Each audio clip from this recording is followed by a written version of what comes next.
elecciones. Entusiasmo porque realmente las medidas que se han tomado y el discurso de la presidenta van perfilando mejor ya una situación en la que realmente resulta muy difícil imaginar cómo alguna gente de tradición popular o progresista, como se le quiera llamar, puede permanecer al margen de este proceso. La verdad, yo me lo pregunto todos los días, creo que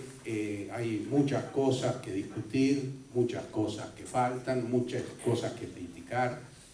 pero me parece que no reconocer la transformación que se ha operado en la política argentina a partir del 2003 y que se ha acelerado después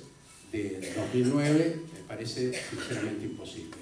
Y eso explica, por un lado, la dificultad de una oposición que salta de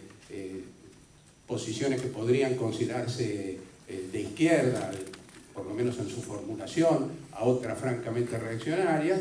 y muestra también la dificultad que tienen los grupos, como por ejemplo el caso de los socialistas, que no quieren quedar definitivamente pegados con el grupo A y que entonces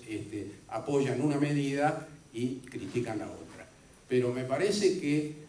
va quedando, como decía, absolutamente claro que una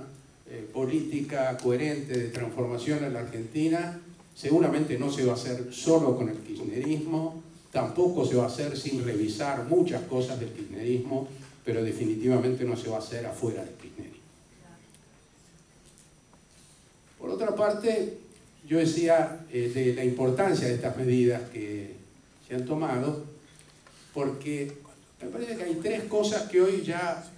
resultan obvias no solo para nosotros, sino para mucha gente, pero que antes en la opinión pública, en la conciencia de vastos sectores de la sociedad no estaban tan claras. La primera, el carácter cívico-militar de la dictadura. Esto ya está entrando en los medios, y el juicio a Martínez de Oz y la prisión de Martínez de Oz fue el primer elemento en ese sentido, y todo este debate en torno a qué responsabilidad tuvieron las empresas periodísticas en la constitución de papel prensa y en el encarcelamiento de los Greiber y el apoyo a la política de la dictadura, termina por confirmarlo. La segunda cuestión es el rol determinante y negativo que juega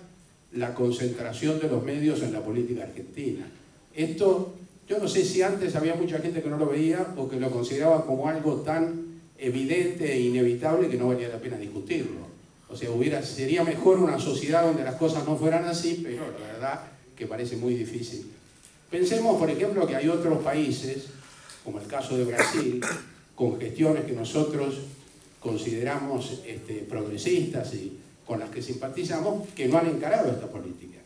Es decir, en Brasil se discutió qué se hacía con la red do Globo y en principio se resolvió que por ahora no se hacía nada. No digo que esta decisión haya que criticarla, cada uno conoce la realidad que tiene que enfrentar, la fuerza que tiene, los aliados, las posibilidades de reforma, etc. Pero es bueno tenerlo presente como ejemplo, porque demuestra que no es tan sencillo lo que aquí se ha hecho. Realmente tiene cierta dimensión épica esta idea de pensar que se puede pelear contra el monopolio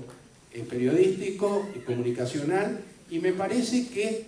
cada vez hay más gente que empieza, incluso en sectores que no apoyan a este gobierno, a pensar que bueno, sería mejor una sociedad donde esto no ocurriera, y entonces no hay por qué darle la espalda a este intento tan audaz del proyecto para tratar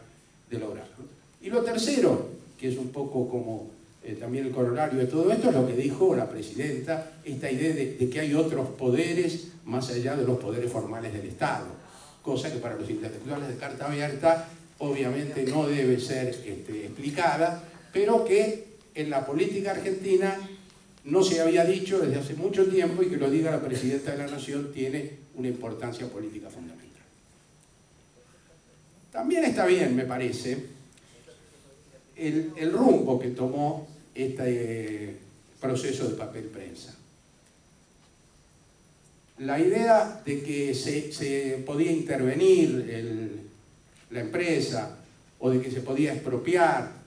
Bueno, yo creo que eso hubiera provocado una reacción muy fuerte, no solo una reacción internacional, sino que hubiera consolidado cierta versión que se hace circular,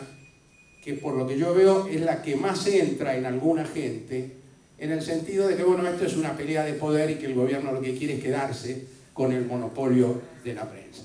El hecho de que se haya podido dar intervención a la justicia en este tema, que todo el mundo sabe que no es necesariamente una justicia dicta al gobierno, y de que se envía al Congreso, que es un Congreso donde todos sabemos que la mayoría, en términos generales, digamos, no la tiene el gobierno, me parece que ha sido un acierto, porque de alguna manera plantea más claramente la cuestión, impide que interfieran otras cuestiones como las que a veces se plantean de una pelea entre Clarín y el gobierno como si fueran dos boxeadores que no miran más que al que tienen enfrente, y muestra una preocupación del gobierno para darle a la sociedad, de algún modo, no porque el Congreso represente necesariamente la sociedad, pero esto lleva a un debate público muy importante, darle a la sociedad intervención en esta cuestión. Ahora, esto también tiene, obviamente, sus inconvenientes. Es muy difícil predecir con absoluta seguridad los tiempos e incluso las decisiones que puede tomar la justicia. Ustedes piensen que la ley de medios hace ya mucho tiempo que ha sido sancionada y todavía tiene alguna interferencia judicial. Entonces, aquí, que además están también directamente afectados intereses tan poderosos como el de la nación y la prensa, no es descabellado imaginar que algún juez de los tantos que existen en todo el país puede hacer lugar a algún amparo y que esos jueces de alguna manera se vayan sucediendo en el tiempo para crear una situación de postergación. Tampoco sabemos lo que va a pasar en el Congreso. Pensemos cuánta incertidumbre existió antes de la votación de las principales cuestiones que este gobierno, las medidas de carácter más transformador que se enviaron. Pero aún en el caso de que esto encontrara dificultades en el Congreso, me parece que es una medida acertada por dos razones. Primero porque,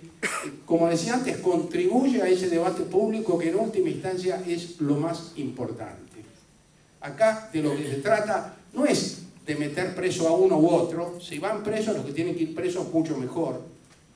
Pero lo fundamental es ganar la discusión en la conciencia de la gente. Es que sea cada vez más gente la que vea cuáles son las consecuencias, cuál es la actuación de este monopolio comunicacional y que de alguna manera empiece a acompañar en términos generales este proyecto transformador que se está llevando adelante. En ese sentido el envío al Congreso, insisto, es absolutamente positivo. Pero también es positivo en otro sentido. Y en el que ustedes recuerden que la ley de medios, que también iba a ser difícil de aprobar, finalmente se aprobó porque algunos sectores de tradición popular o progresista, por llamarle así, más allá que ahora estén desbarrancando, vieron que no podían dejar de votar la propuesta de ley de medios. Y ustedes se habrán fijado la diferencia que hay entre algunas declaraciones absolutamente delirantes de Pino Solanas respecto a la credibilidad del gobierno y algunas declaraciones de la misma gente de Proyecto Sur y también de Wiener cuando se refieren a la conveniencia de que exista una regulación pública de la distribución del papel. Eso entonces es otro elemento que nos aclara de algún modo dónde conviene ubicar la batalla. Y me parece que la batalla hay que ubicarla en este terreno, más allá de lo que pase en esta pelea con Clarín. Es fundamental que quede claro que el proyecto nuestro no es el de reemplazar un monopolio por otro,